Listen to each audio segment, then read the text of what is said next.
សូមអញ្ជើញលោកអ្នកនាងចុច like ឬចុច subscribe ដើម្បីទទួលបានព័ត៌មានថ្មីទាន់ហេតុការណ៍និងទស្សនាវីដេអូផ្សេងៗទៀតបានគ្រប់ពេលវេលានាងខ្ញុំខែសុណងសូមជូនព័ត៌មានទាំងនេះពិស្ដាចាលោកនាងជាទីមេត្រីពលរដ្ឋនិងអ្នកជំនាញបារម្ភថាការលក់មូលប័ណ្ណបំណុលរបស់រដ្ឋាភិបាលធ្វើឲ្យឈ្មួញខលខូចអាចទិញមូលប័ណ្ណនោះដើម្បីលាងលុយកខ្វក់របស់ពួកគេកង្វល់នេះកើតមានឡើងបន្ទាប់ពីរដ្ឋាភិបាលលោកហ៊ុនសែនមានផែនការខ្ចីលុយពីបុគ្គលឯកជនដោយផ្ទាល់តាមរយៈការលក់ប័ណ្ណហិរញ្ញវត្ថុមួយយ៉ាងដែលមានឈ្មោះថាមូលប័ណ្ណបំណុលរដ្ឋាភិបាលឆ្លើយតបទៅនឹងការព្រួយបារម្ភនេះអ្នកនាំពាក្យគណៈបកកណ្ដាលអំណាចអះអាងថារដ្ឋាភិបាលមិនធ្វើអ្វីដែលប៉ះពាល់ដល់ផលប្រយោជន៍ជាតិនិងប្រជាពលរដ្ឋនោះទេពលរដ្ឋនិងអ្នកជំនាញលើកឡើងថាមូលប័ណ្ណបំណុលរបស់រដ្ឋាភិបាលដែលគ្រោងលក់ឲ្យពលរដ្ឋគឺជារឿងថ្មីសម្រាប់កម្ពុជានិងទាមទារឲ្យមានការផ្សព្វផ្សាយរឿងនេះឲ្យបានទូលំទូលាយដល់ប្រជាពលរដ្ឋឲ្យបានយល់ដឹងពលរដ្ឋរស់នៅរាជធានីភ្នំពេញលោកណែមតារាសង្កេតឃើញថាប្រទេសកម្ពុជាជាប់ចំណាត់ថ្នាក់ខ្ពស់ជាងប្រទេសពុករលួយនិងលាងលុយកខ្វក់ដូច្នេះលោកព្រួយបារម្ភថានេះជាឱកាសឈ្មួញខលខូច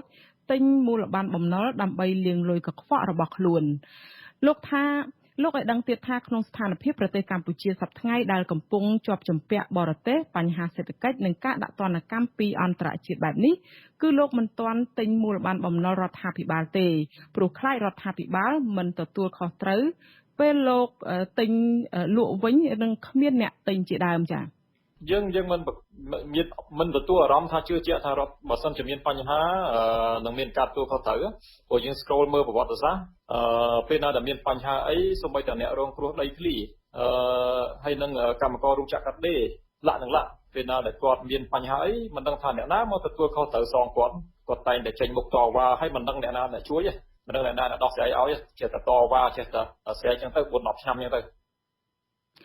រីឯសហស្ថាបនិកគណៈបកប្រជាធិបតេយ្យមូលដ្ឋានលោកបណ្ឌិតយ៉ងសាងកុមារនិយាយថាលោកគាំទ្ររបៀបរកថវិកាបន្ថែមរបស់រដ្ឋាភិបាលតាមមធ្យោបាយថ្មីនេះទោះជាយ៉ាងណាអ្នកជំនាញកសិកម្មរូបនេះជំរុញទៅរដ្ឋាភិបាលបង្ហាញជាសាធារណៈនៅយន្តការគ្រប់គ្រងនិងបង្ហាញដំណាភាពដើម្បីធានាថាវិធីសាស្ត្រថ្មីនេះគ្មានហានិភ័យជារួមខ្ញុំcòn số nữa của mình nó còn ta thọn đá vì tai điện hà pay thọn đá vì tai điện cả trong người giác tai thọn đá tai điện cả ngồi mình chơi sòng sai chẳng á là chẳng hơi bạn trong niềm chỉ mẹ đại ở để chấm đọc nòm được cả người nắng vì quạt sau tại miền người ta có cách người ta tìm vô bọc ai thì thường mới ở gì miền tầm lạp tiếp hay nâng một cả việc đồng chia rồi thì mỗi lần bệnh rồi còn bị phổ rúm thì tí lần bệnh tục cắt là bệnh hà đã dùng lực làm tiệt trong rừng bệnh hà lười khó nó cả liên lụy hàng bạc រដ្ឋាភិបាលលោកហ៊ុនសែនបានបង្ហើបអំពីវិធានការប្រមូលប្រាក់ថ្មីមួយបែបទៀតគឺការលក់មូលប័ណ្ណបំណុលរដ្ឋាភិបាលដែលគម្រោងនេះរដ្ឋអាចខ្ចីលុយពីពលរដ្ឋឬពីបុគ្គលឯកជនដោយផ្ទាល់ចាលោកសំរងស៊ីប្រធានស្ដីទីគណៈបកសង្គ្រោះជាតិថ្លែងនៅក្នុងវេទិកាអ្នកស្ដាប់វិទ្យុអាស៊ីសេរីថាពេលនេះរដ្ឋាភិបាលលោកហ៊ុនសែនកំពុងខ្វះលុយបើកប្រាក់ខែឲ្យមន្ត្រីរាជការនិងកងកម្លាំងប្រដាប់អាវុធទើបបានស្វែងរកវិធីរកលុយគ្រប់មធ្យោបាយចាអតីតរដ្ឋមន្ត្រីក្រសួងសេដ្ឋកិច្ចរូបនេះប្រាប់ទៅពលរដ្ឋកុំឲ្យទិញមូលប័ណ្ណបំណុលរដ្ឋាភិបាលនេះព្រោះរដ្ឋាភិបាលលោកហ៊ុនសែនកំពុងជួបវិបត្តិខ្វះលុយហើយជារដ្ឋាភិបាលខ្វះការទទួលស្គាល់ដូច្នេះអាចជួបហានិភ័យគ្មានអ្នកណាសងបំណុលទាំងនោះខ្ញុំយល់ថាការព្រួយបារម្ភវាមានតែអានោះមានន័យថារបបហ៊ុនសែនទាល់ច្រកហើយដូច្នេះយើងកុំទៅលេងចូលរបបពុករលួយដែលទាល់ច្រកបែបហ្នឹងកុំលេងចូលទៅសោះហើយបើលេងចូលគឺខាតហើយចង់តែខាតទៅបាទអាស៊ីសេរីមិនទាន់អាចតាក់ទងសុំការបកស្រាយជុំវិញបញ្ហានេះពីអ្នកនាំពាក្យក្រសួងសេដ្ឋកិច្ចនិងហិរញ្ញវត្ថុលោកមាសសុកសេនសានបានទេនៅថ្ងៃទី30ខែមករាដោយទូរស័ព្ទហៅចូលគ្មានអ្នកទទួលទោះជាយ៉ាងណាអ្នកនាំពាក្យគណៈបកប្រជាជនកម្ពុជាលោកសុកអេសាននិយាយថាការពៀលើគម្រោងលក់មូលប័ណ្ណបំណុលនេះថារដ្ឋាភិបាលមិនធ្វើអ្វីដែលប៉ះពាល់ដល់ផលប្រយោជន៍ជាតិនិងប្រជាពលរដ្ឋនោះទេខ្ញុំយល់ថាការព្រួយបារម្ភវាមានតែអាស៊ីសេរីទេដែលព្រួយបារម្ភនោះឲ្យបានផ្សាយរួចហើយពីព្រឹកមិញនៅព្រួយបារម្ភតែអស់លោកវាបុគ្គលិកអាស៊ីសេរីហ្នឹងបាទប៉ុន្តែប្រជាជនទូទៅដូចជាមិនលឺមានប្រតិកម្មអីទេពីព្រោះអានេះជាជឿទុកចិត្តលើការដឹកនាំរបស់រដ្ឋាភិបាលដែលអ្នកផ្សាយសារព័ត៌មានសោះយើងទៅធ្វើការសម្ដែងការព្រួយបារម្ភលើសទេលើឯង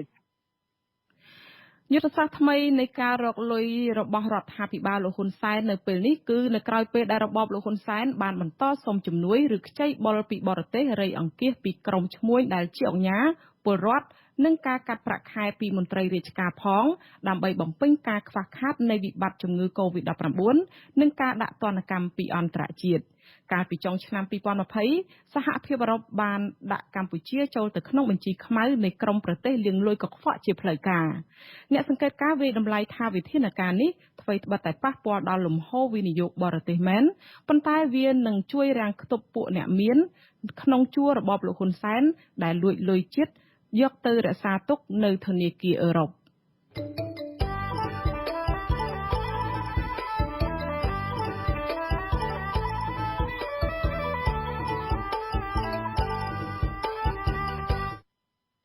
ចាលោកនាងកញ្ញាប្រិយមិត្តអ្នកស្ដាប់ជាទីមេត្រីលោកនាងកំពុងស្ដាប់ការផ្សាយអាស៊ីសេរីផ្សាយចេញពីរដ្ឋធានី Washington នៃសហរដ្ឋអាមេរិកប្រធានស្ដីទីគណៈបកសង្គ្រោះជាតិលោកសំរងស៊ីផ្ញើលិខិតអបអរសាទរមួយច្បាប់ជូនរដ្ឋមន្ត្រីការបរទេសថ្មីរបស់សហរដ្ឋអាមេរិកនិងអំពាវនាវឲ្យប្រទេសមហាអំណាចមួយនេះជួយគណៈបកប្រឆាំងអាចចូលរួមការបោះឆ្នោតដោយសេរីនិងយុត្តិធម៌ឡើងវិញមន្ត្រីសង្គមស៊ីវិលជឿថាសហរដ្ឋអាមេរិកនឹងនៅតែបន្តជំរុញឲ្យរដ្ឋាភិបាលកម្ពុជាស្ដារលទ្ធិប្រជាធិបតេយ្យនិងការគោរពសិទ្ធិមនុស្សឡើងវិញចាប់ពីរដ្ឋធានី Washington លោកទីនហ្សាការីយ៉ារាយការណ៍ព័ត៌មាននេះមេបកប្រឆាំងដែលកំពុងតែនៅប្រទេសខ្លួននៅក្រៅប្រទេសលោកសំរងស៊ីលើកឡើងថាការចូលកាន់តំណែងជារដ្ឋមន្ត្រីការបរទេសសហរដ្ឋអាមេរិករបស់លោក Anthony Blinken នៅពេលនេះគឺស្របពេលពិភពលោកកំពុងត្រូវការភាពជាដៃគូនិងសាមគ្គីភាពដ៏រឹងមាំនិងអាចទុកចិត្តបានដើម្បីលើកកម្ពស់ការការពារសេចក្តីប្រកាសជាសកលស្តីពីសិទ្ធិមនុស្សនិងដើម្បីលើកស្ទួយគុណតម្លៃនិងគោលការណ៍គ្រឹះប្រជាធិបតេយ្យលោកសំរងស៊ីបញ្ជាក់ថាការតស៊ូដើម្បីប្រជាធិបតេយ្យនៅកម្ពុជាគឺជាការតស៊ូដើម្បីថែរក្សាក្របពូជប្រជាធិបតេយ្យដោយប្រជាពលរដ្ឋកម្ពុជារួមជាមួយអង្គការសហប្រជាជាតិប្រឹងប្រែងព្រួយបារម្ភឡើងនិងគាំទ្រឲ្យមានការបោះឆ្នោតនៅឆ្នាំ1993ហើយបច្ចុប្បន្ននេះប្រជាពលរដ្ឋកំពុងតែបន្តសម្លឹងមើលអាមេរិកជានិមិត្តរូបនៃប្រជាធិបតេយ្យមេបកប្រឆាំងលើកឡើងបែបនេះនៅក្នុងលិខិតមួយច្បាប់ដែលលោកផ្ញើជូនរដ្ឋមន្ត្រីការបរទេសថ្មីសហរដ្ឋអាមេរិកលោក Anthony Blinken កាលពីថ្ងៃទី29មករាបន្ទាប់ពីលោក Anthony Blinken បានស្បត់ចូលកាន់តំណែងជាផ្លូវការកាលពីថ្ងៃទី26មករាលោកសំរងស៊ីសង្កត់ធ្ងន់ថាសហរដ្ឋអាមេរិកបានបោះជំហានទៅរកការរួបរวมជាតិហើយកម្ពុជាក៏ត្រូវការបែបនេះដែរលោកសំរងស៊ីបន្តរៀបរាប់ប្រាប់ប្រមុខការទូតថ្មីរបស់អាមេរិកថាគណៈបកសង្គ្រោះជាតិកំពុងទាមទារឲ្យមានសវនាការដោយយុត្តិធម៌ដើម្បីឲ្យពួកលោកវិលត្រឡប់ទៅកម្ពុជាប្រឈមមុខនឹងការចាប់ប្រកាន់និងស្វែងរកដំណោះស្រាយដើម្បីត្រៀមខ្លួនរៀបចំការបោះឆ្នោតដោយសេរីនិងយុត្តិធម៌អាស៊ីសេរីមិនអាចតាក់ទងអ្នកនាំពាក្យក្រសួងការបរទេសកម្ពុជាលោកកុយគង់ដើម្បីឆ្លើយតបនឹងរឿងនេះបានទេនៅថ្ងៃទី30មករាទោះបីជាយ៉ាងណារដ្ឋមន្ត្រីការបរទេសកម្ពុជាលោកប្រាក់សុខុនក៏បានផ្ញើលិខិតមួយច្បាប់ជូនរដ្ឋមន្ត្រីការបរទេសថ្មីរបស់សហរដ្ឋអាមេរិកដែរជាមួយនឹងការអបអរសាទរផងនិងសារនយោបាយផងថារដ្ឋាភិបាលកម្ពុជានៅតែបដិញ្ញាចិត្តចំពោះការរក្សាសន្តិភាពស្ថិរភាពនិងប្រកាន់ភ្ជាប់គោលការណ៍ប្រជាធិបតេយ្យសេរីពហុបកស្របតាមរដ្ឋធម្មនុញ្ញលោកប្រាក់សុខុនក៏បញ្ជាក់ដែរថាកម្ពុជានៅតែចង់មានទំនាក់ទំនងល្អជាមួយសហរដ្ឋអាមេរិកផ្អែកលើប្រយោជន៍ទាំងសងខាងគោរពគ្នាទៅវិញទៅមកនិងយុត្តិធម៌ទាក់ទងនឹងបញ្ហានេះនាយកប្រតិបត្តិនៃអង្គការអភិវឌ្ឍផ្នែកគំនិតលោកសេកសុជាតិលើកឡើងថាលិខិតរបស់តំណាងរដ្ឋាភិបាលកម្ពុជានិងមេបកប្រឆាំងបង្កប់សារនយោបាយផ្សេងៗគ្នាប៉ុន្តែលោកយល់ថាសហរដ្ឋអាមេរិកបានយល់ច្បាស់អំពីស្ថានភាពពិតរបស់កម្ពុជាហើយការទាមទាររបស់គណៈបកសង្គ្រោះជាតិគឺជារឿងត្រឹមត្រូវក្នុងនាមជាជនរងគ្រោះពីការធ្វើទុកបុកម្នេញពីសំណាក់រដ្ឋាភិបាលលោកមើលឃើញថាសហរដ្ឋអាមេរិកនៅតែមានចំហជំរុញឲ្យរដ្ឋាភិបាលកម្ពុជាស្ដារលទ្ធិប្រជាធិបតេយ្យនិងគោរពសិទ្ធិមនុស្សឡើងវិញតាមរយៈមធ្យោបាយសំខាន់ៗមួយចំនួនដូចជាសម្ពាធសេដ្ឋកិច្ចជាដើមសហរដ្ឋអាមេរិកខ្ញុំជឿថាគាត់ពិតជាមានបំណងចង់ឲ្យកម្ពុជាងាកមករកផ្លូវប្រជាធិបតេយ្យហើយនឹងការគោរពសិទ្ធិមនុស្សដោយមុនរំលាយគណៈបកសង្គ្រោះជាតិចឹងក៏ប៉ុន្តែបើសិនជាគណៈបកសង្គ្រោះជាតិតែគឺមេដឹកនាំទាំងពីរហ្នឹងมันអាចរួមកម្លាំងគ្នាឲ្យរឹងមាំទេគឺយើងឃើញថាកម្រិតនៃការចរចាឬក៏ជំរុញឲ្យសហរដ្ឋអាមេរិកជួយពួកគាត់ហ្នឹងក៏វាមានកម្លាំងខ្សោយដែរទោះបីជាសហរដ្ឋអាមេរិកជួយឲ្យគណៈបកសង្គ្រោះជាតិរស់ឡើងវិញក៏ខ្ញុំមើលឃើញថាគណៈបកសង្គ្រោះជាតិហ្នឹងក៏ពិបាក បាកដែរនៅក្នុងការធ្វើឲ្យមានតុល្យភាពអំណាចរវាងគណៈបព្វឆាំងនិងគណៈបកកាន់អំណាចដោយឆ្នាំ2013 2017អីជាដើមចឹងបាទសហរដ្ឋអាមេរិកគឺជាប្រទេសមួយដែលឈានមុខគេក្នុងការរិះគន់ត្រង់ជាបន្តបន្ទាប់ចំពោះរដ្ឋាភិបាលកម្ពុជាដែលបន្តតាមកម្ចាត់គណៈបកប្រឆាំងគៀបសង្កត់ឥតស្រាកស្រានទៅលើក្រុមអង្គការសង្គមស៊ីវិលសហជីពនិងស្ថាប័នព័ត៌មានឯករាជ្យរួមទាំងការបំបិទសិទ្ធិសេរីភាពជាមូលដ្ឋានរបស់ពលរដ្ឋទាំងនៅក្នុងសង្គមនិងនៅលើប្រព័ន្ធអ៊ីនធឺណិតថ្មីនេះឯកអគ្គរដ្ឋទូតសហរដ្ឋអាមេរិកលោក Patrick Murphy ក៏បានទៅជួបលោកកម្មសខាដល់ផ្ទះហើយបានបង្ហាញចំហថាសហរដ្ឋអាមេរិកចង់ឃើញលោកកម្មសខាទទួលបានសិទ្ធិធ្វើនយោបាយហើយប្រជាពលរដ្ឋខ្មែរអាចចូលរួមនយោបាយនៅក្នុងដំណើរការនយោបាយដូចដើមឡើងវិញលោក Patrick Murphy ក៏បានស្នើឲ្យតុលាការពន្លឿនសវនាការរបស់លោកកម្មសខាដែរលោកថាការផ្ដាល់យុត្តិធម៌យឺតយ៉ាវមានន័យស្មើនឹងគ្មានយុត្តិធម៌យ៉ាងដូចនោះដែរ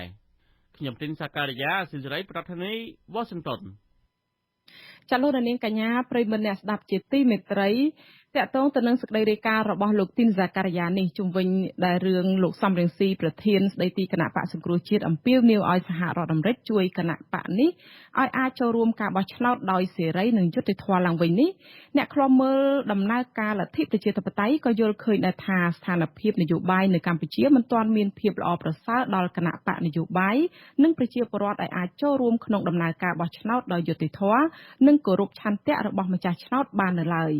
ក្តីបារម្ភនេះនៅគ្រាដែលនិន្នាការបង្ក្រាបសម្លេងប្រឆាំងដោយអាជ្ញាធររបបលោកហ៊ុនសែនបន្តចាប់សកម្មជននយោបាយសកម្មជនសិទ្ធិមនុស្សព្រះសង្ឃនិងយុវជនដាក់ពន្ធនាគារនិងបន្តចោទប្រកាន់ជាបន្តបន្ទាប់ដោយសារតែការអនុវត្តសិទ្ធិសេរីភាពសម្ដែងមតិនិងការទាមទារយុត្តិធម៌សង្គមតើអ្នកឃ្លាំមើលកិច្ចការបោះឆ្នោតមានសំណើអ្វីខ្លះជុំវិញរឿងនេះចាលោកនាងនឹងបានស្ដាប់បទសម្ភាសន៍ផ្ទាល់មួយជាមួយមន្ត្រីជាន់ខ្ពស់ផ្នែកអង្កេតនិងតស៊ូមតិនៃអង្គការ Confrel នៅពេលបន្តិចទៀតនេះចាសូមអរគុណ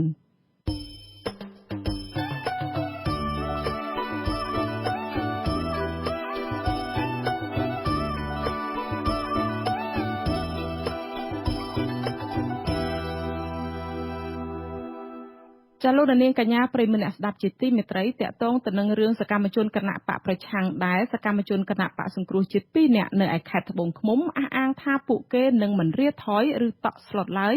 ក្នុងការគាំទ្រគណៈបកប្រឆាំងទោះបីជាតុលាការរបបក្រុងភ្នំពេញបន្តចាប់ខ្លួនពួកគាត់ដាក់ពន្ធនាគារក៏ដោយការលើកឡើងដូចនេះនៅគ្រាដែលភរិយារបស់ពួកគេបានទៅជួបនៅក្នុងពន្ធនាគារកាលពីពេលថ្មីនេះចាមន្ត្រីសិទ្ធិមនុស្សយល់ថារដ្ឋាភិបាលគួរបញ្ឈប់ការរឹតបន្តឹងសិទ្ធិសេរីភាពជាមូលដ្ឋានរបស់ប្រជាពលរដ្ឋចាប់ពីរដ្ឋធានី Washington លោកយុនសាមៀនរាយការណ៍ព័ត៌មាននេះសកម្មជនគណៈបកសង្គ្រោះជាតិទាំងពីររូបដែលនៅតែប្រកាន់ជំហរគាំទ្រគណៈបកសង្គ្រោះជាតិក្នុងពេលកំពុងជាប់ឃុំនោះរួមមានលោកម៉ាក់សំអាននិងលោកព្រៅច័ន្ទធឿនប្រពន្ធលោកម៉ាក់សំអានលោកស្រីប៉ុយចាន់លីឲ្យអាស៊ីសេរីដឹងថាប្តីលោកស្រីមានជំហររឹងមាំក្នុងការតស៊ូដើម្បីជាតិនិងប្រជាពលរដ្ឋទោះបីខ្លួនកំពុងជាប់ឃុំលោកស្រីលើកឡើងថាលោកស្រីនឹងបន្តចូលរួមតវ៉ាជាមួយក្រមស្ត្រីថ្ងៃសុក្រដើម្បីរកយុត្តិធម៌ជូនប្តីលោកស្រីវិញព្រោះប្តីលោកស្រីមិនមានកំហុសអ្វីឡើយលោកស្រីថាលោកស្រីពុំមានជំនឿលើប្រព័ន្ធតុលាការដែលមិនឯករាជ្យក្នុងការដោះស្រាយបញ្ហាជូនពលរដ្ឋឡើយតែឲ្យគាត់ទៅប្រមូលផ្ដុំពីណាមកទៀតបើបាក់គ្នារំលាយអស់ហើយនៅទៅតាមចាំតាមប្រមាញ់គ្នាស្ទាល់តែបានអញ្ចឹងឲ្យប្រពន្ធកូនគ្នាវេទនានៅឲ្យក្រអញ្ចឹងនេះគិតតែមិននេះអ្នកច្បាប់នេះខ្ញុំអស់ពីឆ្ងល់ដែរច្បាប់នេះច្បាប់ប្រយោលនេះច្បាប់ភូតផតប្រជាពលរដ្ឋរាល់ថ្ងៃនេះឲ្យប្រជាពលរដ្ឋឆ្លាប់ចិត្តរាល់ថ្ងៃនេះចំណែកប្រពន្ធលោកព្រៅច័ន្ទធឿនលោកស្រីទឹកសុឡនរៀបរាប់ថាលោកស្រីអាណិតអាសូរប្តីជាខ្លាំងព្រោះគាត់បានលះបង់និងតស៊ូដើម្បីប្រទេសជាតិប៉ុន្តែត្រូវជាប់ពន្ធនាគារទាំងអយុត្តិធម៌លោកស្រីត្អូញត្អែថាលោកស្រីកំពុងជួបការលំបាកក្នុងជីវភាពជាខ្លាំងប៉ុន្តែលោកស្រីមិនទន់ជ្រាយនិងចុះចាញ់ទេលោកស្រីទទូចឲ្យតុលាការដោះលែងប្តីលោកស្រីឲ្យមានសេរីភាពឡើងវិញព្រោះគាត់មិនបានប្រព្រឹត្តកំហុសដោយការចោទប្រកាន់របស់តុលាការឡើយ ចឹងរដ្ឋបាលគាត់ធ្វើមិនគាត់ទេបានតែគាត់ដាក់ចោតអ្នកនយោបាយទៅជាក្បត់ជាតិក្បត់អីចឹងខ្ញុំដូចដឹងដែរហើយតឡាការនោះមួយទៀតយកមានរោគខុសព្រោះត្រូវអីឲ្យវិជាបរដ្ឋអីទេគិតតែពីកម្លាក់កំហុសឲ្យគ្នាខុសអញ្ចឹងតែខ្ញុំមិនដឹងស្រែកឲ្យអ្នកណាជួយអញ្ចឹងបានថាឲ្យអន្តរជាតិទៅជួយមើលផងទៅមិននៅតែមកនឹងងាប់ឲ្យខ្មែរនឹងសង្ឃឹមស្អីទេសមត្ថកិច្ចបានចាប់ខ្លួនសកម្មជនគណៈបក្សសង្គ្រោះជាតិខេត្តត្បូងឃ្មុំលោកម៉ាក់សំអាននិងលោកព្រៅច័ន្ទធឿនកាលពីថ្ងៃទី14មករាពីបទញុះញង់បង្កឲ្យមានភាពវឹកវរធ្ងន់ធ្ងរដល់សន្តិសុខសង្គមឆ្លើយតបទៅនឹងការបដិញ្ញាចិត្តរបស់អ្នកគាំទ្រគណៈបកប្រឆាំងនេះអ្នកនាំពាក្យគណៈបកប្រជាជនកម្ពុជាលោកសុកអេសានថ្លែងថាការបដិញ្ញារបស់សកម្មជនគណៈបកប្រឆាំងជាសិទ្ធិនិងឆន្ទៈរបស់ពួកគេប៉ុន្តែរាល់សកម្មភាពដែលគាំទ្រឬបម្រើឲ្យគណៈបកប្រឆាំងដែលលោកចាត់ទុកថាជាក្រុមឧទាមក្រៅច្បាប់នោះសមត្ថកិច្ចនឹងអនុវត្តតាមផ្លូវច្បាប់ពួកនេះមិនមែនមានចេតនាល្អជាមួយជាតិទេពួកនេះគឺថាមានចេតនាអាក្រក់ចង់មកផ្ដួលរំលំរាជរដ្ឋាភិបាលស្របច្បាប់ហើយនឹងមកកអុកលុកបំផ្លាញសន្តិភាពស្ថិរភាពនយោបាយនិងសេចក្តីសុខរបស់ប្រជាជនអញ្ចឹងក្នុងនាមជារាជរដ្ឋាភិបាលជាសមត្ថកិច្ចរបស់រដ្ឋដែលតំណាងដោយឆន្ទៈប្រជាពលរដ្ឋគឺមិនអាចបណ្តែតបណ្ដោយឲ្យក្រុមនេះធ្វើអ្វីបានតាមអំពើចិត្តទេបើគាត់បដិញ្ញាចិត្តគាត់យល់ឃើញថាត្រូវគាត់ធ្វើខុសអានឹងសមត្ថកិច្ចគេចាត់ការតាមផ្លូវច្បាប់ហើយដល់ពេលចាត់ការតាមផ្លូវច្បាប់កុំឲ្យស្រែកថាវេទនាប្រធានផ្នែកសិទ្ធិមនុស្សនៃសមាគមការពារសិទ្ធិមនុស្សអាត6លោកនីសុខាមានប្រសាសន៍ថាការចាប់ខ្លួនសកម្មជនគណៈបកសង្គ្រោះជាតិដាក់ពន្ធនាគារជាបន្តបន្ទាប់នេះគឺមិនមែនជាការអនុវត្តច្បាប់ទេលោកទទូចឲ្យអ្នកនយោបាយទាំងអស់ជាពិសេសគណៈបកកណ្ដាលអំណាចគួរបើកផ្លូវចរចាដើម្បីបញ្ចប់វិវាទនយោបាយនិងដោះលែងអ្នកដែលកំពុងជាប់ឃុំទាំងនោះវិញអ្វីដែលគាត់បានគឺគ្រាន់តែជាការប្រើប្រាស់និស្សិតក្នុងការចូលរួមសម្ដែងមតិក៏ដូចជាការចូលរួមនៅក្នុងជីវភាពនយោបាយដែលត្រូវបានធានាដោយច្បាប់ទាំងច្បាប់ជាតិនិងច្បាប់អន្តរជាតិពិសេសគឺរដ្ឋធម្មនុញ្ញនៃប្រទេសកម្ពុជាយើងហើយដល់ពេលយើងទៅចាប់ខ្លួនគាត់ដោយសារតែគាត់ប្រើប្រាស់និស្សិតស្របច្បាប់របស់គាត់អានឹងគឺជារឿងមួយដែលមិនស័ក្តិនឹងអ្វីដែលជានីតិវិធីមិនត្រឹមត្រូវទៅនឹងនីតិវិធីផ្លូវច្បាប់ទេចាប់តាំងពីឆ្នាំ2020ដល់ចុងខែមករានេះអាជ្ញាធររបបក្រុងភ្នំពេញបានចាប់ឃុំសកម្មជននយោបាយសកម្មជនសិទ្ធិមនុស្សសកម្មជនបរិស្ថាននិងក្រុមយុវជនជិត70នាក់ហើយតុលាការបានចោទប្រកាន់អ្នកទាំងនោះពីបទញុះញង់រួមគំនិតក្បត់និងបទជេរប្រមាថថ្នាក់ដឹកនាំរដ្ឋាភិបាលជាដើមអ្នកឃ្លាំមើលស្ថានភាពសង្គមចាត់ទុកការចាប់ខ្លួននេះថាជារឿងនយោបាយ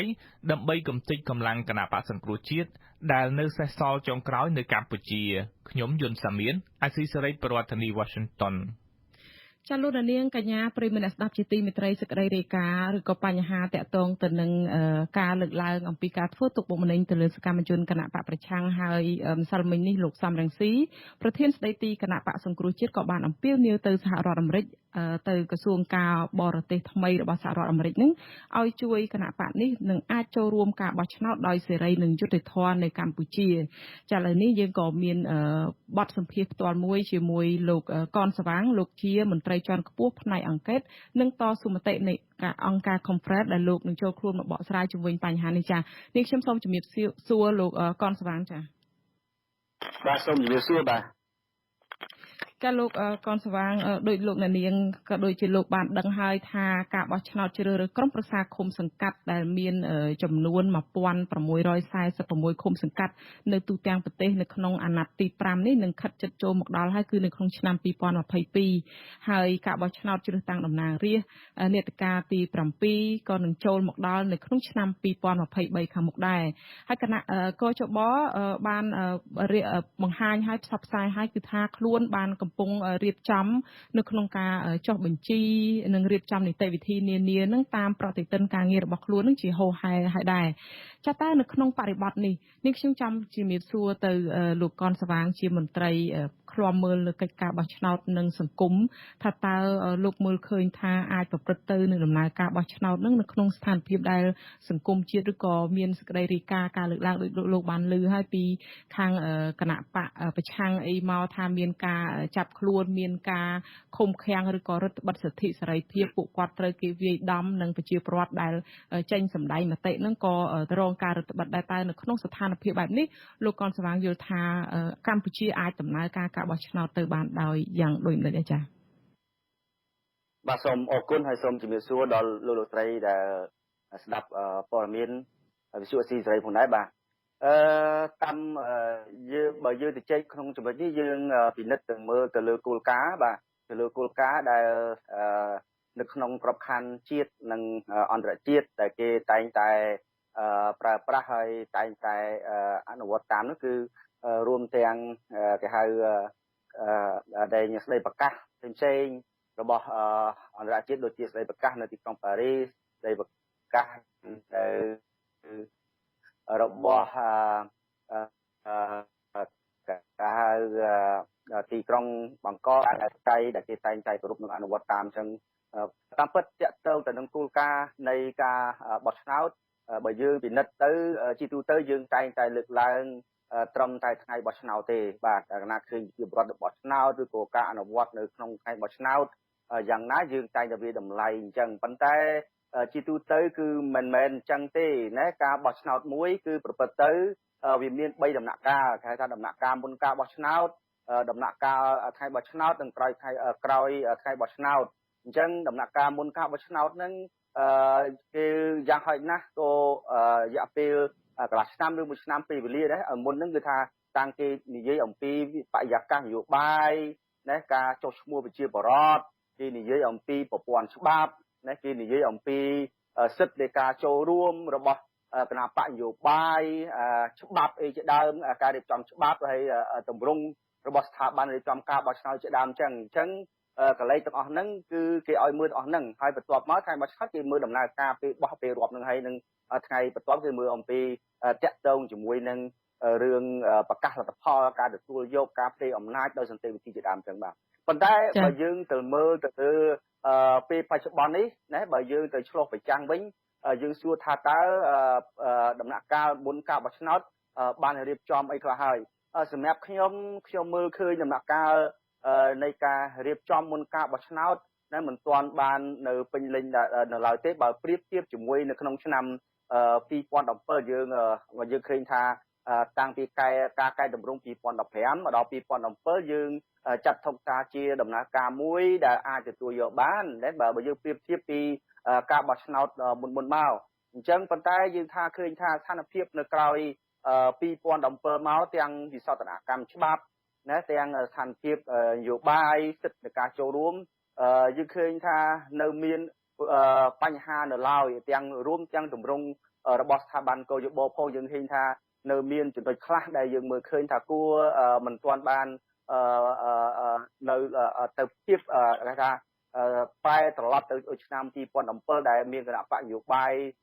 ឬក៏សហគមន៍ជាតិនិងអន្តរជាតិដែលគេទទួលថាវាជាសមល្មមហើយហ្នឹងគឺថាមិនទាន់បានត្រឡប់នៅឡើយវិញទេបាទ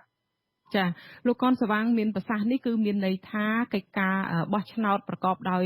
សេរីយុត្តិធម៌និងត្រឹមត្រូវនេះឲ្យមានតម្លាភាពនេះគឺ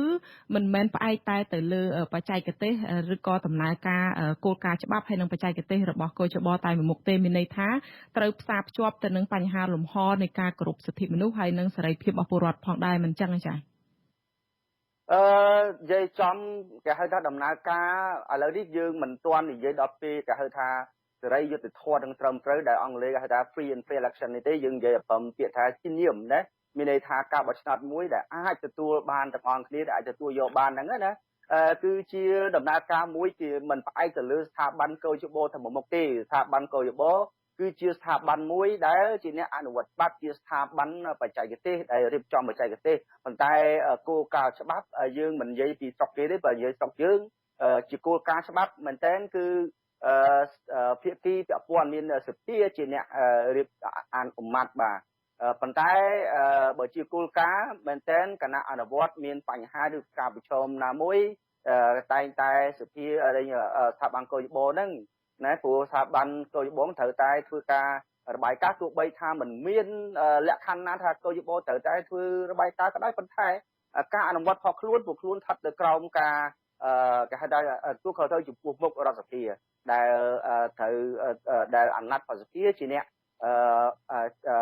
ជ្រើសរើសអញ្ចឹងហើយមានន័យថាដំណើរការហ្នឹង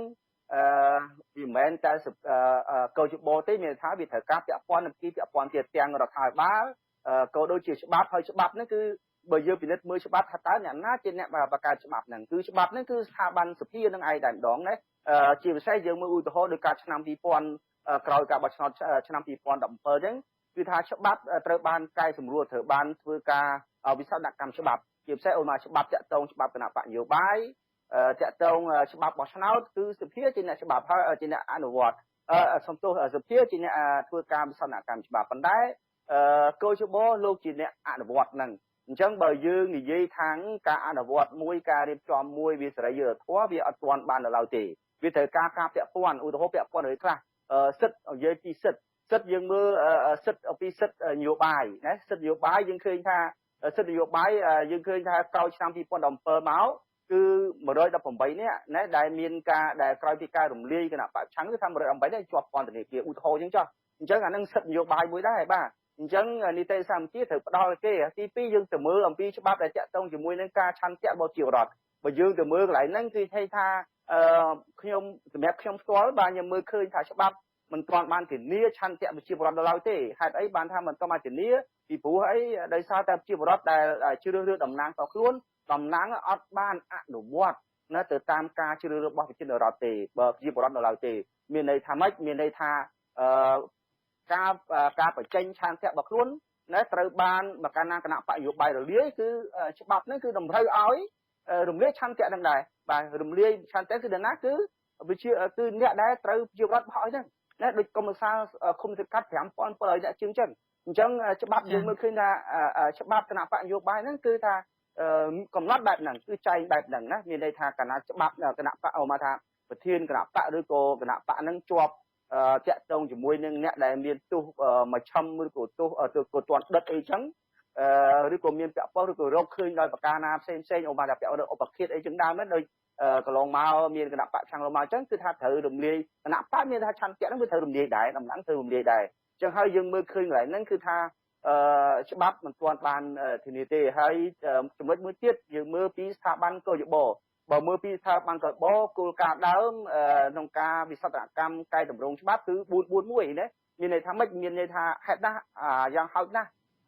ឲ្យមាន4ណាក្រៅពី9ត្រូវគណៈបកដែលកាន់អំណាចគណៈបកដែលចាប់តើមានអសនុរដ្ឋសភាទៅហើយ4ទៀតត្រូវគណៈបកប្រឆាំងអញ្ចឹងមានន័យថាគួរតែពិនិត្យមើលទៅលើសមាជិកហ្នឹងឲ្យ441ហ្នឹងណាដើម្បីឲ្យ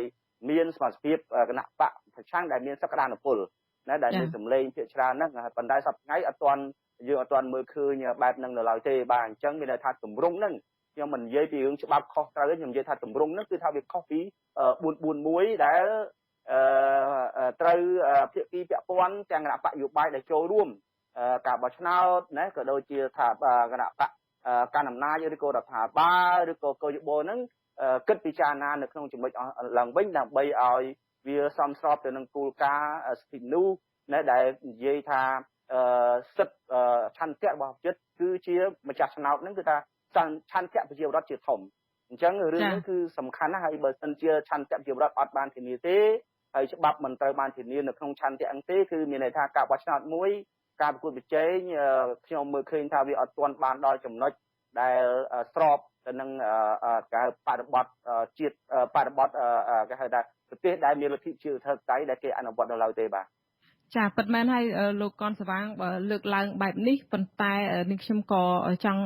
ជម្រាបជូនលោកកនស្វាងក៏ដូចជាលោកអ្នកស្ដាប់ដែលកំពុងតាមដានស្ដាប់ការផ្សាយរបស់យើងដែរថាម្សិលមិញនេះខ្ញុំបានសម្ភាសជាមួយអ្នកនាំពាក្យកោជបលោកហងពុធាលោកបានច្រានចោលនៅអ្វីដែលជាក្តីបារម្ភនឹងការលើកឡើងរបស់សង្គមស៊ីវិលបែបនេះជុំវិញថាការបោះឆ្នោតនឹងមិនទាន់អាចថារាប់ថាជាការបោះឆ្នោតមួយដែលអាចទទួលយកបានឬក៏មានបញ្ហាផ្លូវច្បាប់ដែលមិនទាន់អាចធានានៅឆន្ទៈប្រជាពលរដ្ឋហើយស្ថានភាពស្រុកទេសនឹងមានការចាប់ចងអ្នកពលរដ្ឋណាហ៊ានហើបមាត់និយាយនឹងក៏កំពុងតែប្រឈមគុកច្បាប់ហើយមានការ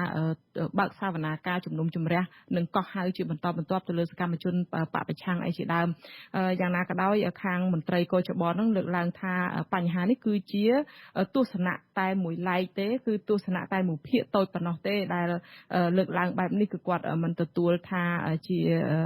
ការឆ្លុះបញ្ចាំងនៅទស្សនវិជ្ជាទាំងស្រុងនោះទេប៉ុន្តែអ្វីដែលលោកបានអះអាងថាកោជបនឹងឃើញថាការបោះឆ្នោតនឹងកំពុងតែប្រព្រឹត្តទៅនៅក្នុងគោលការណ៍លទ្ធិប្រជាធិបតេយ្យហើយគឺមានន័យថាកំពុងតែរៀបចំនៅប្រតិបត្តិការងាររបស់ខ្លួនយ៉ាងត្រឹមត្រូវនិងស្របទៅតាមគោលការណ៍ច្បាប់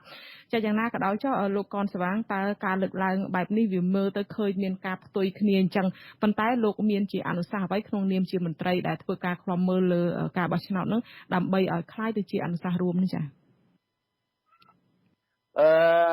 បាទខ្ញុំមិនជាបក័យជាមួយនឹង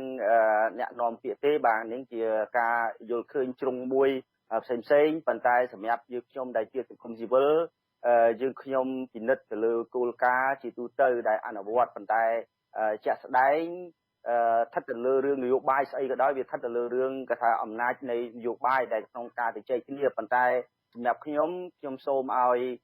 ភាគីពាក់ព័ន្ធទាំងអស់ណាមានការស្រុះស្រួលគ្នាមានការជជែកគ្នាជាពិសេសជជែកអំពីពាក់ព័ន្ធបញ្ហានយោបាយណាបាទទាំងរដ្ឋាភិបាលទាំងគណៈបកកណ្ដាលអំណាចក៏ដូចជាគណៈបកគុំជ័យនឹងថាពិនិត្យមើលឡើងវិញហើយបើសិនជាគណៈបកនយោបាយទាំងអស់ឬមកការពុតអ្នកដែលពុតវិជ័យព្រោះចាត់ទុកថាជាចំណុចដែលអាចទទួលយកបានហើយក៏ដំណើរការទៅតាមនឹងចុះប៉ុន្តែសម្រាប់ខ្ញុំគ្រាន់តែពិនិត្យមើលទៅតាមគោលការណ៍ហើយមានការបញ្ជាក់ថាគោលការណ៍ជាទូទៅគេឲ្យមើលទៅក្នុងចំណុចអស់ហ្នឹងពាក់ព័ន្ធរឿងច្បាប់រឿងអីហ្នឹងណាបាទអញ្ចឹងខ្ញុំមិនបកស្រាយថារឿងហ្នឹងវាខុសឬត្រូវទេប៉ុន្តែសូមឲ្យមានការជជែកគ្នាហើយបើជជែកគ្នាថាវាត្រឹមត្រូវវាមានន័យថាវាជាបន្ទាត់មួយដែលធ្វើការប្រជែងដោយស្មារតីហើយអាហ្នឹងជារឿងផុសគណៈបកនយោបាយពលសង្គមស៊ីវិលមិនមានគេហៅថាគោលការណ៍ណាមួយដើម្បីដណ្ដើមអំណាចឬក៏យកអំណាចទេគឺមានតែគណៈបកហ្នឹងទេដែលជាអ្នកដែលធ្វើការប្រកួតប្រជែងណាដើម្បីមិនថាទទួលបានការគ្រប់គ្រងពីប្រជាពលរដ្ឋប៉ុន្តែសម្រាប់សង្គមស៊ីវិលគឺថាมันត្រូវការការគ្រប់គ្រងទេគឺថាត្រូវការការបម្រើប្រជាពលរដ្ឋទាំងអស់មានថាទៅតាមគោលការណ៍បាទអញ្ចឹងអ្វីដែលខ្ញុំបង្ហាញនេះគឺថាគោលការណ៍ដែលយើងធ្លាប់មើលឃើញគឺលក្ខណៈបែបហ្នឹងបាទអញ្ចឹងយើងខ្ញុំលោកកនស្វាងថាសុខថាធ្វើម៉េចឲ្យពិចារណាឡើងវិញបាទក្នុងចំណុចអស់ហ្នឹងចាលោកកនស្វាងលោកបានលើកឡើងហើយចង់ឲ្យមានការពិចារណាឡើងវិញលើបញ្ហានេះដើម្បីឲ្យមានជាគោលការណ៍រួមទៅនៅក្នុងការដែលមានការសម្របសម្រួលផ្នែកនយោបាយប៉ុន្តែលោកបានដឹងហើយថាស្ថានភាពគណៈបកប្រឆាំងជាពិសេសគឺគណៈបកសង្គ្រោះជាតិនឹងកំពុងតែស្ថិតនៅក្នុងភាពស្រួយស្រាវខាងសកម្មជននិងខាងមន្ត្រីរបស់គណៈបកមួយចំនួននឹងកំពុងតែជាប់បណ្ដឹង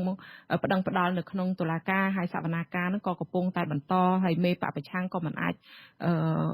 ចេញធ្វើនយោបាយសកម្មភាពនយោបាយបានហើយមេបកប្រឆាំងរងទីស្ដីទីលោកសំរងស៊ីនោះក៏នៅក្រៅស្រុកជាប់មិនដឹងច្រើនដែរមិនអាចចូលមកប្រទេសបានអីចឹងជាដើមក្នុងម្សិលមិញនេះលោកសំរងស៊ីក៏បានសរសេរលិខិតមួយច្បាប់ទៅរដ្ឋមន្ត្រីការបរទេសអាមេរិកថ្មីដែលនឹងគឺលោក Anthony Blinken ដែលគាត់ចូលកាន់តំណែងស្បត់ចូលកាន់តំណែងផ្លូវការកាលពីថ្ងៃទី26ហ្នឹងគឺថាលោកសំរងស៊ីចង់ឲ្យសហរដ្ឋអាមេរិកធ្វើការបោះជំហានទៅរកការរួបរวมជាតិចង់និយាយថាចង់បានឲ្យកម្ពុជានឹងបោះជំហានទៅលើការរួបរวมជាតិមួយគឺចង់ឲ្យខាងមន្ត្រីប្រមុខការទូតថ្មីរបស់អាមេរិកនឹងជួយធ្វើយ៉ាងណាឲ្យគណៈបកសង្គ្រោះជាតិនឹងដែលកំពុងនៅក្នុងស្ថិតនៅក្នុងក្តីក្តាំនៅក្នុងសវនាការទាមទារយុត្តិធម៌នឹងគឺឲ្យពួកគាត់នឹងបានវិលត្រឡប់ចូលមកប្រទេសវិញប្រឈមមុខទៅនឹងដែលកំពុងតែប្រឈមមុខទៅនឹងការចាប់ប្រកាន់នឹងហើយមួយវិញទៀតគឺសូមឲ្យស្វែងរកដំណោះស្រាយណាមួយដើម្បីឲ្យពួកគាត់នឹងអាចត្រៀមខ្លួនចូលរួមប្រកួតប្រជែងនៅក្នុងការបោះឆ្នោតបានសម្រាប់លោកកនស្វាងដែលជាមន្ត្រីសង្គមស៊ីវិលមើលលើបញ្ហានេះខាងគណៈមន្ត្រីគណៈបកកណ្ដាលអំណាចតែងតែលើកឡើងឲ្យថាមានគណៈបកច្រើនទៀតណាស់ដែលនឹងចូលរួមប្រកួតប្រជែងនៅក្នុងការបោះឆ្នោតមិនចាំបាច់តែខាងគណៈបកសង្គ្រោះជាតិទេតើរឿងនេះវាអាចសមរម្យថាបើមានគណៈបកផ្សេងប្រកួតប្រជែងជាមួយរដ្ឋាភិបាលបច្ចុប្បន្នហើយចាំបាច់អីត្រូវតែមានគណៈបកសង្គ្រោះជាតិនោះចា៎សម្រាប់ខ្ញុំការលើកឡើងខ្ញុំមិនសំដៅថាគណៈបកណាជាគណៈបកណាទេប៉ុន្តែខ្ញុំគ្រាន់តែចង់ឲ្យមើលជាទូទៅនៅលើគោលការណ៍ទេព្រោះគណៈបកគាត់អាចធ្វើការតស៊ូមតិណាដើម្បីនៅក្នុងភាពគេហៅថាអយុត្តិធម៌ឬក៏ភាពប្រឈមរបស់ខ្លួនយ៉ាងម៉េចអានឹង អាចធ្វើការជជែកធ្វើការតស៊ូមតិតទៀតប៉ុន្តែសម្រាប់យើងខ្ញុំដែលជាសង្គមស៊ីវិលយើងមើលទៅលើគោលការណ៍ណាបាទទៅលើមើលជាគោលការណ៍ជាទូទៅហើយដូចខាងដើមដែលខាងគេហៅថាខាងដែលសង្គមស៊ីវិលផ្នែកសិទ្ធិមនុស្សបានលើកឡើងអញ្ចឹងតាក់ទងជាមួយនឹងរឿងបញ្ហាប្រឈមនៃការចាប់ចងរបស់ប្រជាពលរដ្ឋដែលចោទប្រកាន់ពាក់ព័ន្ធទៅលើការញុះញង់ជាដើមអញ្ចឹងទាំងអស់នេះយើងគិតមើលថាតើវាជាចំណុចមួយដែលគិតថាវាសេរីត្រឹមត្រូវហើយឬនៅប្រជាពលរដ្ឋបាត់ការភ័យខ្លាចហើយនៅអញ្ចឹងបើសិនជាប្រជាពលរដ្ឋនៅការភ័យខ្លាចណាថាតើការប្រកួតប្រជែងនឹងវាបង្ហាញនៅឆន្ទៈពិតប្រាកដសម្រាប់ជាពលរដ្ឋទេមួយទៀតសម្រាប់ពាក់ព័ន្ធនឹងប្រព័ន្ធផ្សព្វផ្សាយអីជាដើមអញ្ចឹងយើងមើលថាតើប្រព័ន្ធផ្សព្វផ្សាយសប្តាហ៍ថ្ងៃដែលប្រព័ន្ធផ្សព្វផ្សាយឯករាជ្យនឹងលោកអាចបញ្ចេញទស្សនៈនយោបាយការផ្សព្វផ្សាយរបស់ខ្លួននឹងដោយសេរីនៅក្នុងកម្រិតណាតាក់ទងទៅនឹងការប្រើប្រាស់វិទ្យុប្រើប្រាស់ស្ថានីយ៍នៅក្នុងស្រុកហ្នឹងអញ្ចឹងចំណុចទាំងអស់ហ្នឹងវាជាគោលការណ៍ណាបាទអញ្ចឹងសម្រាប់ខ្ញុំមិនសូមអធិស្ឋានខ្ញុំមិនបកស្រាយទៅលើការរកទេប៉ុន្តែរកថាខាងមហាអំណាចណាទេប៉ុន្តែសម្រាប់ខ្ញុំនៅតែលើកទឹកចិត្តថាយើងជាខ្មែរដូចគ្នាហើយជាអ្នកនយោបាយមួយដែលចាត់ទុកថាជាអ្នកនយោបាយចាស់ទុំដែរមកដល់ពេលនេះគឺគួរតែជជែកគ្នាព្រោះយើងឃើញហើយថាតាំងពីឆ្នាំ2017ក្រោយមានបញ្ហាកាត់ឡើងមកដល់បច្ចុប្បន្នស្អីខ្លះដែលយើងបានទទួលផលចំណេញពីរឿងអស់ហ្នឹងគឺគ្មានយើងមើលមែនតើទៅមិនមានអ្វីដែលជាផលចំណេញទេបញ្ហារឹតតែធ្ងន់ធ្ងរទៀតតាក់ទងទៅនឹងរឿងសេដ្ឋកិច្ចទៅនឹងការកេរ្តិ៍ឈ្មោះអីផ្សេងអញ្ចឹងបាទអញ្ចឹងសម្រាប់ខ្ញុំមិនលើកបកស្រាយអីច្រើនទេប៉ុន្តែសូមឲ្យអ្នកនយោបាយដែលគេហៅថាមានសក្តានុពលធំហ្នឹងណាគួរដល់ពេលវេលាដែលអាចនឹងធ្វើការជជែកគ្នាហើយណាបាទពីព្រោះអីការប្រកួតប្រជែងនេះវាមិនយូរទេហើយបើសិនជាអ្នកយល់ឃើញថាខ្លួនឯងមានបេះដូងអាចឆក់ទាញប្រជាពលរដ្ឋក្នុងការគ្រប់គ្រងមានសក្តានុពលឲ្យគ្រប់គ្រងខ្លួនហើយខ្លាចអីបើយើងបើកទាំងអស់គ្នាឲ្យមានការប្រកួតប្រជែងមកដោយស្មើមុខស្មើមាត់គ្នាទៅអាហ្នឹងដើម្បីស្ដារនៅសេដ្ឋកិច្ចស្ដារនៅប្រទេសមុខមាត់ប្រទេសយើងឡើងវិញបាទឲ្យសមជាចាស់ទុំហើយជាគំរូអ្នកនយោបាយគំរូមួយសម្រាប់ប្រជាពលរដ្ឋបងប្អូនឬក៏អ្នកនយោបាយចំនួនក្រោយផងដែរបាទចាលោកកនស្វាងមានប្រសាសន៍នេះមានន័យថាជាចុងក្រោយចំណុចជារួមទៅគឺថាការបោះឆ្នោតមួយដែលអាចទទួលយកបាននឹងទាល់តែមានគ្រប់ភាគីពាក់ព័ន្ធចូលរួមលោកបានរៀបរាប់ទាំងសំបីតែខាងប្រព័ន្ធផ្សព្វផ្សាយឯករាជ្យក៏ឲ្យមានការចូលរួមសង្គមស៊ីវិលគណៈបកនយោបាយនិងប្រជាពលរដ្ឋនឹងអត់មានការភ័យខ្លាចទេអាចដំណើរការរបស់ខ្លួនប្រកបដោយប្រសិទ្ធភាពចឹងជាចំណុចនេះគឺជាដំណោះស្រាយមួយដែលរដ្ឋាភិបាលនិងមន្ត្រីស្ថាប័នពាក់ព័ន្ធនឹងគួរគិតគូរនៅក្នុងដំណើរការបោះឆ្នោតនៅពេលខាងមុខអញ្ចឹងលោកចា៎បាទវាត្រូវតែអញ្ចឹងបាទព្រោះដូចខ្ញុំជំរាបខាងដើមថាការដំណើរការដែលបោះឆ្នោតមួយដោយអាចទទួលយកបានមិនមែនត្រឹមតែស្ថាប័នកោយបោទេបាទហើយខ្ញុំសូមជំរាបដែរថាខ្ញុំធ្វើការកន្លងមកយើងឃើញថាមានកោយបោខំប្រឹងប្រែងប៉ុន្តែអ្វីដែលខ្ញុំលើកឡើងនេះគឺពាក់ព័ន្ធគ្រាន់ថាការបោះឆ្នោតមិនមែនតែត្រឹមតែស្ថាប័នពាក់ព័ន្ធតែរឿងកោយបោមួយទេគឺត្រូវការពាក់ព័ន្ធភាគីពាក់ព័ន្ធច្រើនណាស់នៅក្នុងហ្នឹងណាទាំងប្រជាពលរដ្ឋទាំងគណៈបកនយោបាយទាំងសង្គមស៊ីវិលទាំងប្រព័ន្ធព័ត៌មានទាំងការចូលរួមគួរប្រជែងទាំងការរៀបចំទាំងកងកម្លាំងប្រដាប់អាវុធណាបាទទាំងមន្ត្រីតុលាការទាំងអស់ហ្នឹងគឺសិតជាចំណែកមួយដែលគេហៅថាធាតុផ្សំគឺធាតុចូលដើម្បីឲ្យដំណើរការហ្នឹងការបោះឆ្នោតមួយដោយអាចទទួលយកបានទៅតាមគោលការណ៍ដែលប្រទេសប្រជាធិបតេយ្យគេធ្លាប់គេប្រើប្រាស់គេយកហ្នឹងជាសម្អាងជាពិសេសដូចជាគេហៅថាកតិកាសញ្ញានៅទីក្រុងបាងកកឬក៏អីផ្សេងៗចឹងបាទអាហ្នឹងគឺជាចំណុចមួយដែលគេធ្លាប់ប្រើប្រាស់ហើយអញ្ចឹងអ្វីដែលយើងមានតម្លៃយើងមើលទៅលើចំណុចទាំងអស់ហ្នឹងចឹងហើយបើយើងខ្វះខាតកន្លែងណាយើងគួរតែត្រឡប់មកវិញហើយពិនិត្យមើលថាតើចំណុចទាំងឡាយហ្នឹងថាបានដោះស្រាយដល់កម្រិតណាហើយខ្ញុំសូមឆ្លៀតឱកាសនេះគឺថាខ្ញុំមិនវាតម្លៃថាដំណើរការក្រក់ល្អអីប៉ុណ្ណាទេប៉ុន្តែសូមឲ្យពិនិត្យមើលលើស្ថានភាពទាំងអស់គ្នាកុំឲ្យការវាតម្លៃមួយយើងចេះតែវាតម្លៃហើយដោយមិនមានអំណាចអំណាងណាបាទហើយកាលណាយើងមានអំណាចអំណាងទៅយើងនិយាយទៅអានឹងអាចត្រូវគ្នាហើយប៉ុន្តែសម្រាប់ខ្ញុំបញ្ជាក់តែទៀតថាខ្ញុំមិនលើកឡើងអំពីខុសត្រូវការចោទប្រកាន់នៅរឿងថាត្រូវមិនត្រូវទេប៉ុន្តែខ្ញុំ សូមបង្ហាញពីគោលការណ៍គឺអញ្ចឹងបាទគោលការណ៍គឺអញ្ចឹងហើយបាទខ្ញុំទទួលទៀតថាដំណើរការនៃការបោះឆ្នោតមួយដែលអាចទទួលយកបានមិនមែនត្រឹមតែស្ថាប័នកោជបទេណាមានភាគីផ្សេងជាច្រើនទៀតដែលត្រូវយកចិត្តទុកដាក់នឹងការចូលរួមទាំងអស់គ្នាបាទចានាងខ្ញុំសូមអរគុណច្រើនលោកកនសវាងដែលលោកបានរៀបរាប់ក្បោះក្បាយជំវិញដំណើរការបោះឆ្នោតនេះហើយលោកគឺជាមន្ត្រីជាន់ខ្ពស់ផ្នែកអង្កេតនិងតស៊ូមតិនៃអង្គការ Confrere ដែលលោកបានចំណាយពេលដ៏មានតម្លៃចូលរួមក្នុងកម្មវិធីផ្សាយរបស់យើងនៅយប់នេះចាសូមអរគុណនិងសូមជម្រាបលាលោកត្រឹមប៉ុណ្ណេះសិនចាអរគុណចាបាទសូមអរគុណបាទចាលោកនាងកញ្ញាប្រិយមិត្តអ្នកស្ដាប់ជាទីមេត្រីងាកមកសេចក្តីរាយការណ៍តាក់ទងទៅនឹងការរីករាលដាលនៃជំងឺ Covid-19 វិញក្រសួងសុខាភិបាលរកឃើញថាពលរដ្ឋខ្មែរម្នាក់ទៀតកើតជំងឺ Covid-19 នៅថ្ងៃទី29ខែមករាអ្នកជំងឺរូបនេះមានអាយុ37ឆ្នាំនិងមានទីលំនៅនៅខេត្តបាត់ដំបងហើយគាត់បានធ្វើដំណើរពីប្រទេសថៃមកដល់កម្ពុជាកាលពីថ្ងៃទី15ខែមករានៅពេលនេះគាត់កំពុងសម្រាកព្យាបាលនៅមន្ទីរពេទ្យបង្អែកខេត្តបៃលិននៅថ្ងៃដដែលនេះមានអ្នកជំងឺ5នាក់បានជាសះស្បើយក្នុងនោះ4នាក់ជាពលករខ្មែរដែលត្រឡប់មកពីប្រទេសថៃនិងម្នាក់ទៀតគឺជាជនជាតិជប៉ុនក្រុមគ្រូពេទ្យបានអនុញ្ញាតឲ្យគាត់ចាកចេញពីមន្ទីរពេទ្យហើយក្រោយព្យាបាលជាសះស្បើយក្រសួងសុខាភិបាលបានដឹងថាគិតត្រឹមព្រឹកថ្ងៃទី30ខែមករាកម្ពុជាមានអ្នកកើតជំងឺ Covid-19 សរុប464ករណីក្នុងនោះមានអ្នកជាសះស្បើយចំនួន443នាក់និងអ្នកកំពុងសម្រាកព្យាបាលមានចំនួន21នាក់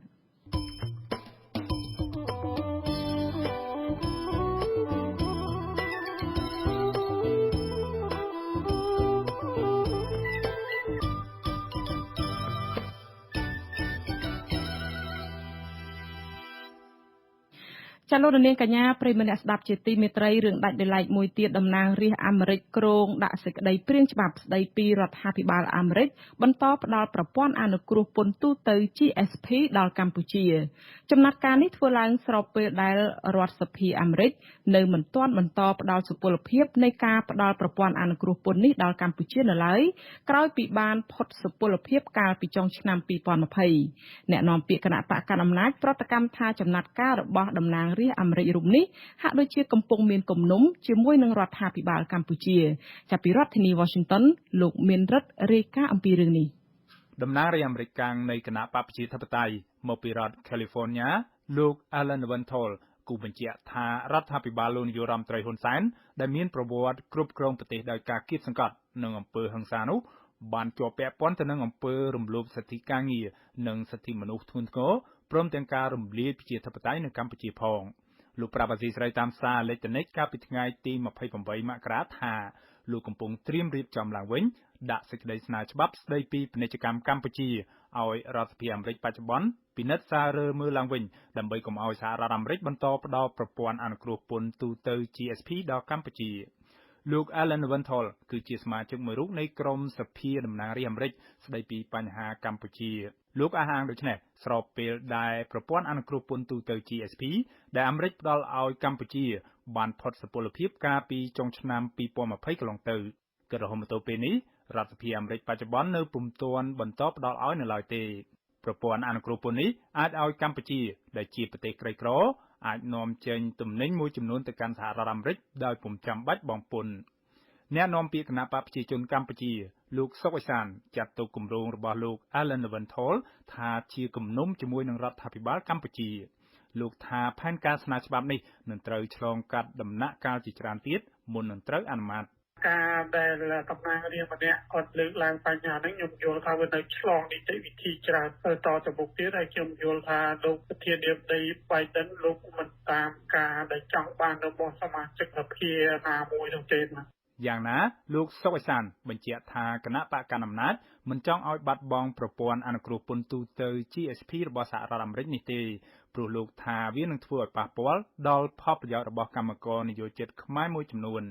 ផ្ទុយពីការយល់ឃើញរបស់អ្នកនាំពាក្យគណៈបកប្រជាជនកម្ពុជារូបនេះប្រធានគណៈបកសង្គ្រោះជាតិប្រចាំទ្វីបអាមេរិកខាងជើងលោកអ៊ុងរទ្ធីសាទរចំពោះជំហររបស់តំណាងរាស្ត្រអាមេរិកកាំងលោក Alan Wentworth នេះលោកជឿថាសេចក្តីព្រាងច្បាប់នេះនឹងប្រកាសជាទទួលបាននូវការអនុម័តដោយរដ្ឋសភាអាមេរិកនាពេលខាងមុខ ចំពោះរឿងដែលលោកសភាឥឡូវលោកថលបំរុងនឹងដាក់ដំណើរច្បាប់ទៅវិញទៅសភាថាគឺជាកិច្ចការល្អហើយជាពិសេសកិច្ចការនោះគឺថាបានជាប់ទៅក្នុងសភាម្ដងហើយដោយសារថាមានកិច្ចការមួយចំនួននៅពីក្នុងពិភពលោកទៅគេតោតអារម្មណ៍ទៅលើរឿងផ្សេងប៉ុន្តែឥឡូវនេះថាស្ថានភាពបាននឹងហើយ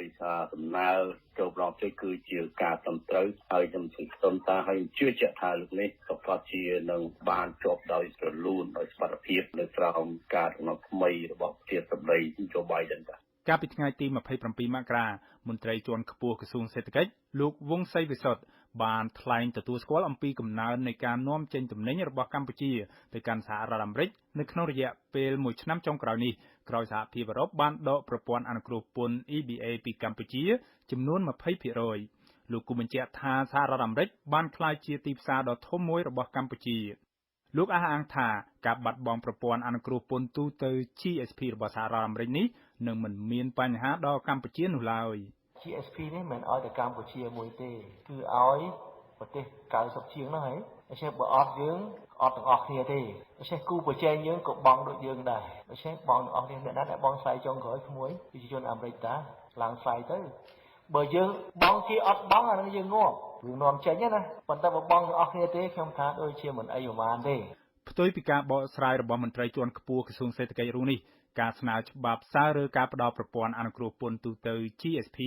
ដោយតំណាងរាស្ត្រអាមេរិកលោក Alan Leventhal រូបនេះធ្វើឡើងសម្ដៅដាក់ទណ្ឌកម្មផ្នែកពាណិជ្ជកម្មជាក់លាក់តែទៅលើប្រទេសកម្ពុជាតែប៉ុណ្ណោះកន្លងទៅបើទោះបីជាមន្ត្រីកម្ពុជារួមទាំងលោកហ៊ុនសែនផងបានអួតអាងពីការមិនព្រួយបារម្ភក្រោយតំណាងរាស្ត្រអាមេរិកនាំគ្នាស្នើច្បាប់ដាក់ទណ្ឌកម្មជាក់លាក់ទៅលើមន្ត្រីកម្ពុជានោះរដ្ឋាភិបាលលោកហ៊ុនសែននៅពីក្រោយឆាកឯណោះវិញបានលួចចំណាយលុយដល់ទៅជាង$1.2 លានក្នុងមួយឆ្នាំទៅជួលក្រុមហ៊ុនអាមេរិកកាំងឲ្យជួយបញ្ចុះបញ្ចូលរដ្ឋាភិបាលនិងសភាសហរដ្ឋអាមេរិកកុំឲ្យអនុម័តច្បាប់ដាក់ទណ្ឌកម្មទាំងនោះអ្នកជំនាញវិស័យសិទ្ធិការងារនិងជានាយកប្រតិបត្តិមជ្ឈមណ្ឌលសម្ព័ន្ធភាពការងារនិងសិទ្ធិមនុស្សហៅកាត់ថាសង្ត្រាល់លោកមឿនដុល្លារព្រមានថាសេដ្ឋកិច្ចកម្ពុជាពិបាកនឹងរស់បាននៅក្នុងកាលៈទេសៈបច្ចុប្បន្ននេះនៅពេលដែលបាត់បង់ប្រព័ន្ធអនុគ្រោះពន្ធទូទៅ GSP របស់សហរដ្ឋអាមេរិកនេះមួយទៀតក្នុងពេលដែលកម្ពុជាកំពុងតែរងគ្រោះក្រងវិបត្តិដោយសារ COVID-19 ផងហើយនឹងរង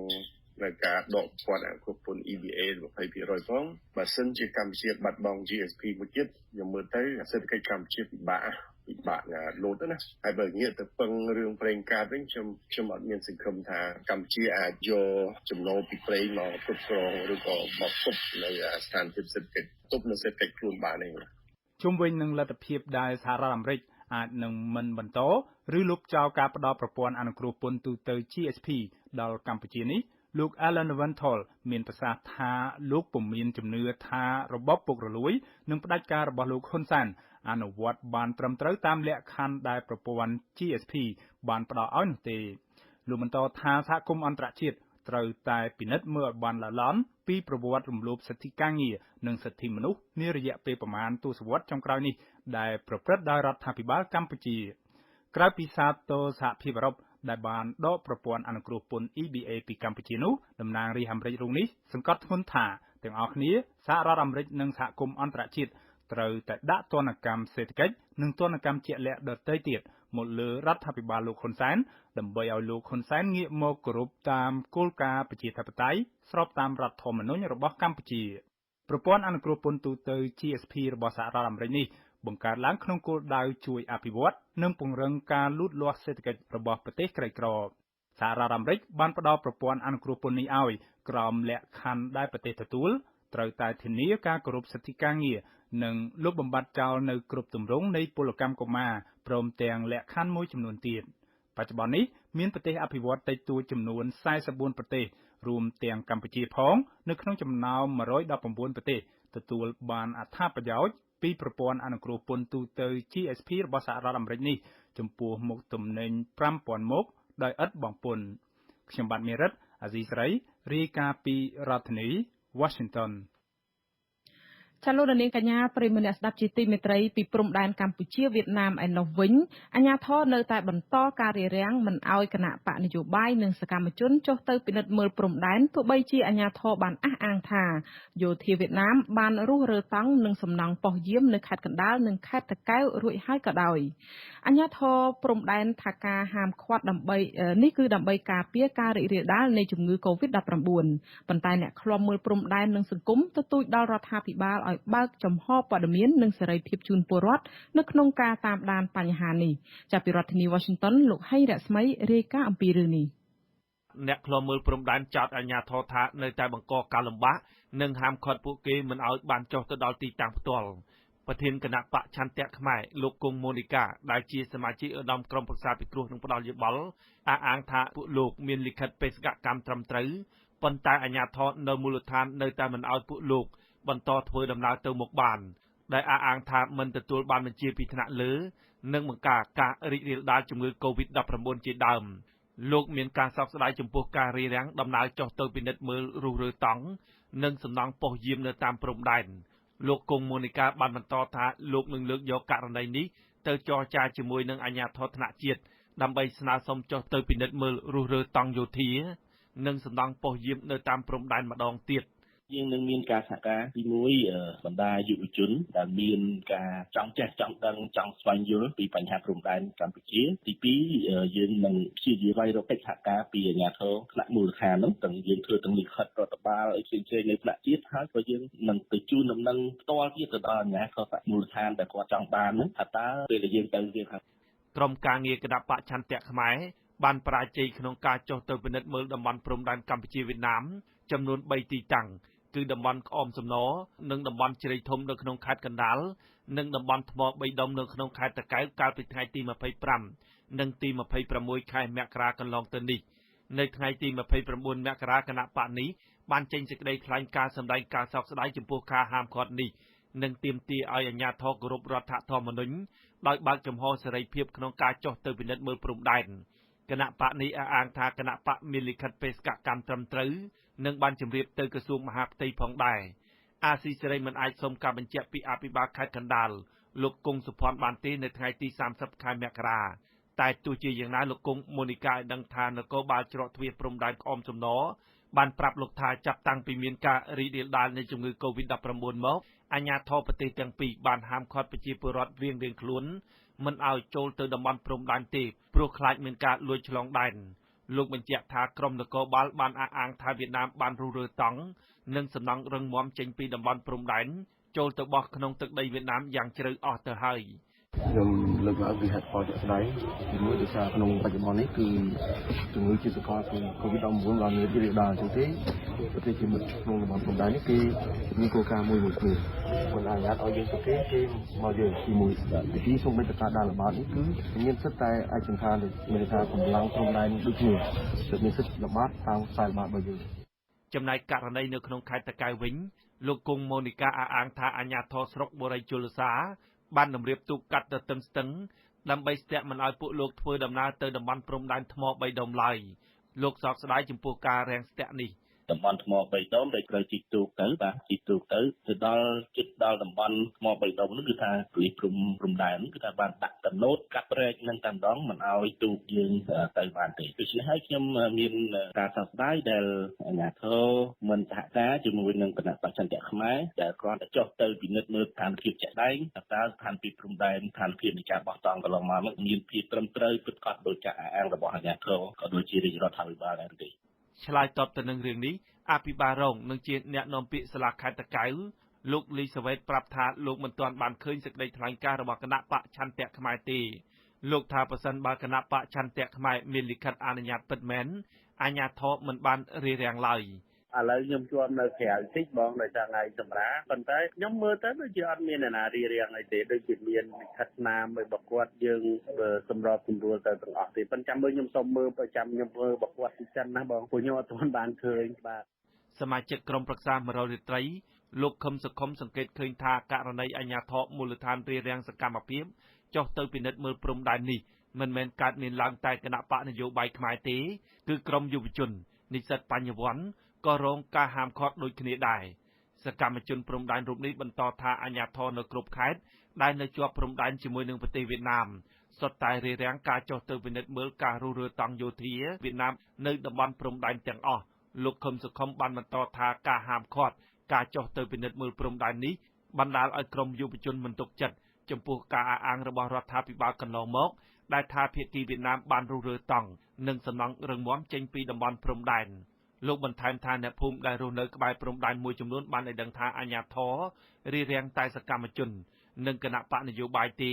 ប៉ុន្តែអាជ្ញាធរបានបើកដៃឲ្យជនជាតិវៀតណាមលួចឆ្លងដែននិងមកតាំងទីលំនៅនៅតំបន់ព្រំដែនជាក្នុងគណៈបកមួយចុះទៅមើលពិបាកចុះសម្រាប់ពិសិដ្ឋប្រជាពលរដ្ឋសាមញ្ញធម្មតាទៅពួកខ្ញុំគឺជាការពិតហ្មងគឺមានការរារាំងមិនឯកភាពមិនចង់ឲ្យមើលព្រំដែនហើយគឺជារឿងដែលឆ្គងបំផុតហ្មងដែលជនជាតិខ្លួនឯងមួយមិនអាចទៅមើលព្រំដែនខ្លួនឯងបានខ្ញុំមិនដឹងថាគណៈដឹកនាំឬរដ្ឋាភិបាលហ្នឹងគាត់មានចេតនាយ៉ាងម៉េចបាទមិនឯកភាពមិនចង់ឲ្យពលរដ្ឋខ្លួនឯងទៅមើលប្រគល់ព្រំដែនខ្លួនឯងខ្ញុំអត់យល់ដែរបងប៉ុន្តែបើនិយាយពីរឿងច្បាប់គឺអត់មានត្រូវបិទបាំងអត់មានត្រូវរាំងពលរដ្ឋខ្លួនឯងចូលទៅស្វែងយល់អំពីព្រំដែនខ្លួនឯងចឹងទេកាលពីឆ្នាំ2020អាជ្ញាធរបានចាប់ខ្លួនសកម្មជនព្រំដែន3នាក់និងតំណាងក្រុមឃ្លាំមើលកម្ពុជាលោករងឈុនប្រធានគណៈបកផ្នែកឈ្នះលោកស៊ូសុភ័ណ្ឌនិងអនុប្រធានសមាគមសម្ព័ន្ធនិស្សិតបញ្ញវន្តខ្មែរលោកមានព្រំមនីដាក់ពន្ធនាគាររហូតមកដល់បច្ចុប្បន្ននេះរដ្ឋាភិបាលបានចោទប្រកាន់សកម្មជនព្រំដែនទាំង3នាក់ពីបទញុះញង់បង្កឲ្យមានភាពវឹកវរធ្ងន់ធ្ងរដល់សន្តិសុខសង្គមពាក់ព័ន្ធទៅនឹងបញ្ហាព្រំដែននៅក្នុងខេត្តត្បូងឃ្មុំនិងការតវ៉ាឲ្យដោះលែងលោករងឈុនអ្នកស្រាវជ្រាវការអភិវឌ្ឍសង្គមលោកបណ្ឌិតមាសនេះយល់ថាការរារាំងមិនបើកចំហឲ្យមានការចុះទៅពិនិត្យមើលការរុះរើតង់នៅតាមតំបន់ព្រំដែនបង្កើតឲ្យមានការសង្ស័យពីភាពមិនប្រក្រតីលោកបន្តថារដ្ឋាភិបាលនៅតែចាត់ទុកបញ្ហាព្រំដែនជាចំណុចរសើបលោកបណ្ឌិតមាសនេះជំរុញឲ្យរដ្ឋាភិបាលអនុញ្ញាតឲ្យពលរដ្ឋចុះទៅពិនិត្យមើលដល់ទីតាំងព្រំដែនដោយផ្ទាល់ទើបអាចបំបត្តិមន្ទិលសង្ស័យផ្សេងៗអានេះជាចំណុចខ្សោយបើមិនជាយើងគិតថាវាមិនមានអីគួរឲ្យសង្ស័យច្រើនទេដូចជាមិនមានអីទៅរឿងបិទបាំងទេបាទកាលណាយើងកាន់តែបិទបាំងវាធ្វើឲ្យការសង្ស័យវាចេះតែមានបាទអញ្ចឹងបើដូចរដ្ឋាភិបាលអះអាងថាគាត់ការពារទឹកដីនេះមិនឲ្យបាត់1មីលីម៉ែត្រគឺអត់មានរឿងអីត្រូវខ្លាចក្នុងការអនុញ្ញាតឲ្យពលរដ្ឋខ្មែរទៅមើលព្រំដែននេះកម្ពុជាមានព្រំដែនគោកជាប់ជាមួយនឹងប្រទេសវៀតណាមប្រវែងជាង1000គីឡូម៉ែត្រដែលត្រូវបោះបង្គោលព្រំដែនសរុបជិត400បង្គោលបច្ចុប្បន្នប្រទេសទាំងពីរបានបោះបង្គោលរួចរាល់ចំនួន315បង្គោលស្មើនឹង 84% ហើយបង្គោលដែលនៅសេសសល់56ទៀតស្ថិតនៅក្នុងខេត្តរតនគិរីខេត្តមណ្ឌលគិរីត្បូងឃ្មុំស្វាយរៀងខេត្តកណ្ដាលនិងខេត្តតាកែវអ្នកឃ្លាំមើលបញ្ហាព្រំដែននិងគណៈបព្វប្រឆាំងបានហៅការបោះបង្គោលព្រំដែនកន្លងមកថាធ្វើឡើងដោយមិនស្មើភាពគ្នាស្ថិតនៅក្រោមការចង្អុលបង្ហាញរបស់ប្រទេសវៀតណាមនិងបានធ្វើឲ្យបាត់បង់ដីនៅជាប់តំបន់ព្រំដែនជាច្រើនរាប់ពាន់ហិកតាចូលទៅខាងប្រទេសវៀតណាមរដ្ឋាភិបាលបានច្រានចោលការចោទប្រកាន់ទាំងឡាយប៉ុន្តែបានយល់ព្រមប្រើប្រាស់ផែនទីពង្រីកថ្មីមាត្រដ្ឋានខ្នាត1/25000ដើម្បីប្រើប្រាស់ជាឯកសារស្របច្បាប់ជាមួយប្រទេសវៀតណាមករណីនេះត្រូវបានអ្នកឃ្លាំមើលព្រំដែនចាត់ទុកថាជាការបំពានរដ្ឋធម្មនុញ្ញដែលកំណត់ឲ្យប្រើប្រាស់ផែនទីខ្នាត1/100,000ខ្ញុំបាទហេងរស្មីអាស៊ីសេរីពីរដ្ឋធានី Washington